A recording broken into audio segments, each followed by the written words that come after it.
Hello, my name is Alex and I created the maze portion of the game that involves superposition. As you can see here, we have a mini-map, an inventory screen, and we have a split screen right here. And basically, we go right there. They move in opposite directions, and basically the idea is to collect the items and create the gun. In my script, this is the joystick movement.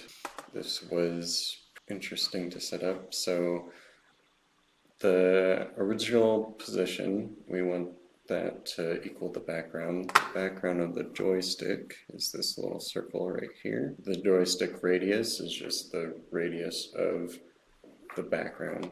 Input down mouse position, that's either with the touchpad or using just a regular mouse.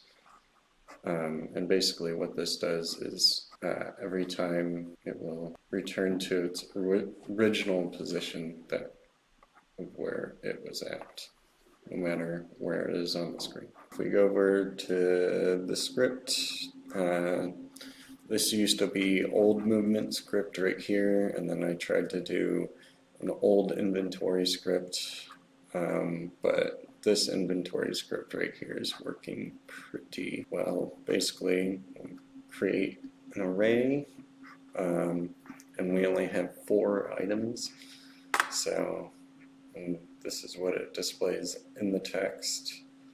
So every time we collect an item with a certain tag, it'll get that tag name and then put that in the text inventory. Yeah, those were the 2 bigger things for this project. Thank you.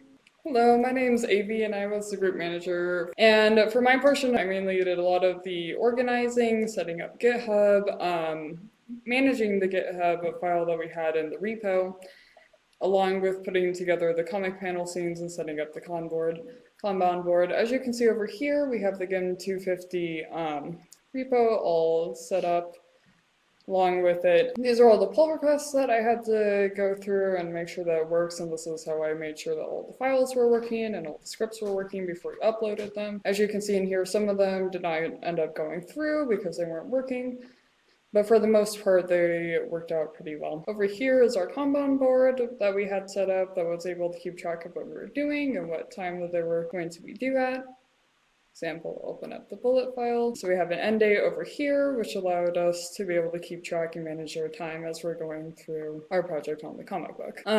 So for my portion of the coding game, what I did is I put together the panels in the Unity file itself. So I'll start up the game right here. What I did is I added in a swipe function into the comic panels. As you can see, as we're swiping right, it changes comic panels. As we swipe left, it goes back to the prior one. Over here we have the button to start the maze game over here to go into it. Here's the scripts I set up for the swipe mechanic going in through here, which is grabbing the touchpad from the position and making sure that it sees if you're swiping left or right, respectively. My name is Joe, and I did the basic coding and layout design for the Heisenberg uncertainty principle Schrodinger shooting gallery. To kind of demonstrate some of the base background stuff that got coded in. One of the main elements was having a random movement for the target that could not be observed by the shooter. What you can see here as I reveal the image is this square represents where the target is actually going.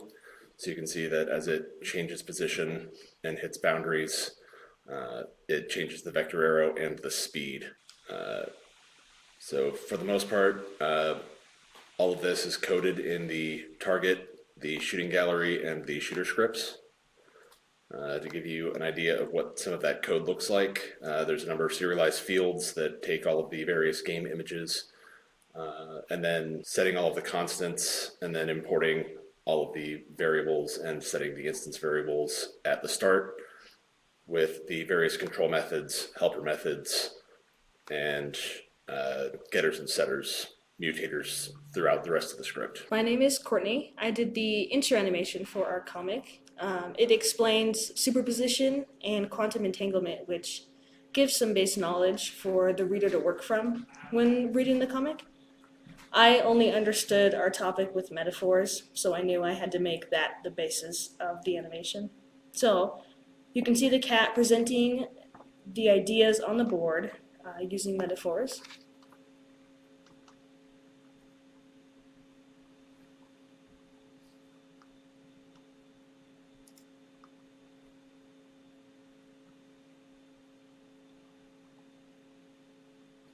I also made the cat animations for the cat and ghost cat in the maze minigame. Hello, my name is Nancy. I am a GIMM 250 student working on an interactive comic with a group. Some of my parts that I had to do was sprucing up the panels, as well as doing some sprites for the shooting gallery and doing 2 of the 4 keyframes that we had to do at the beginning. These are some of the examples of what I had to do with coloring and shading and other stuff. Some of the things that I did for the shooting gallery is once you press this button, the observe button, the time and the arrow would be obstructed and it would show the last position of where Schrodinger was. This is the code right here for that aspect that I did. It would basically get once the button observed is pressed, it would grab the position of Schrodinger and it would essentially show the last position he was in. And then same thing with how I said with the speed, it would just show question marks because it won't tell you how fast he's going. And then this portion right here would basically take the arrow off screen so you don't know where he's heading next. Once all that is done, the reset is observed, will take action for a certain amount of time, and that portion's right here where everything would essentially be back to normal.